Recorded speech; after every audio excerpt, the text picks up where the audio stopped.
So let's discuss about mass with the help of Newton's second law. So again, Newton's second law has to do with what?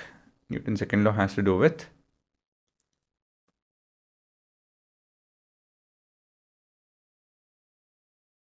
force is equal to mass into acceleration. That's the basic idea, right?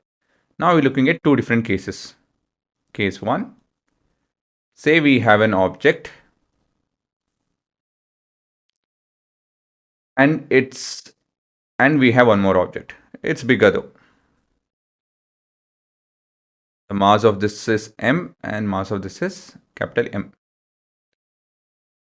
And here we have the small m smaller than the capital M. Or let me put it this way, m is greater than small m. But both are experiencing the same amount of force, say 10 Newton or 20 Newton or something, whatever. But both are equal. And say this will accelerate with an acceleration of a1 and this will accelerate with acceleration of say a2.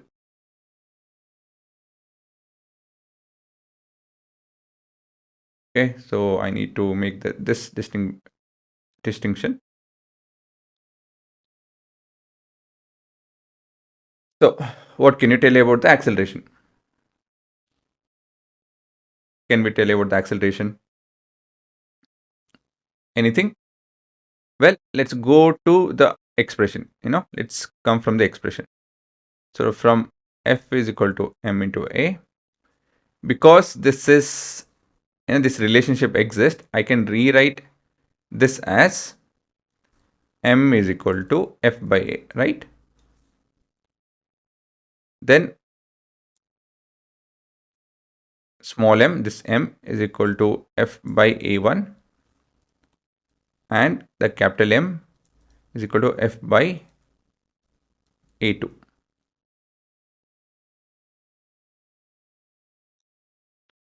When we substitute in 1, what do we end up with?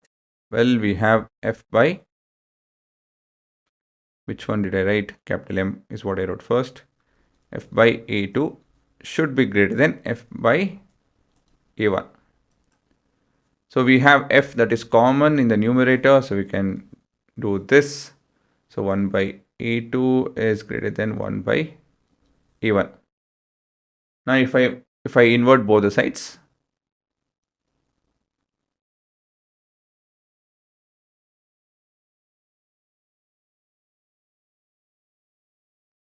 taking inverse on both sides,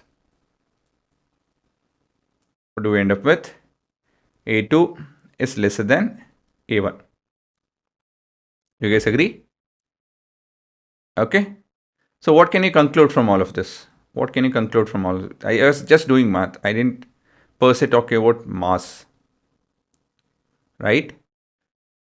So when we have m is equal to, or capital M is greater than small m, our acceleration will be what? A2 will be lesser than A1.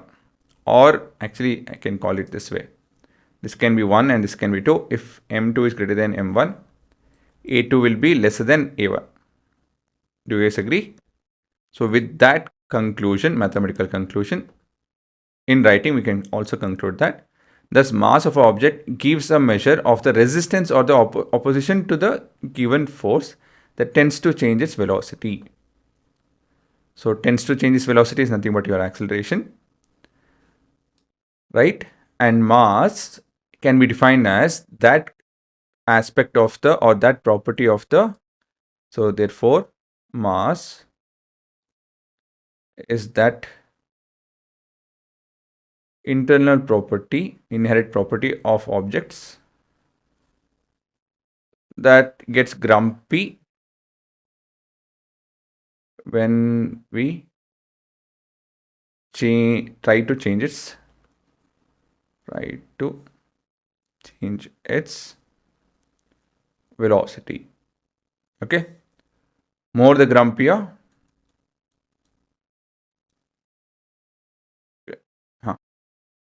more is the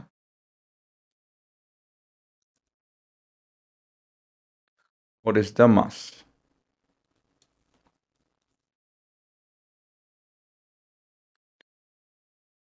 Okay, so that's the entire funda,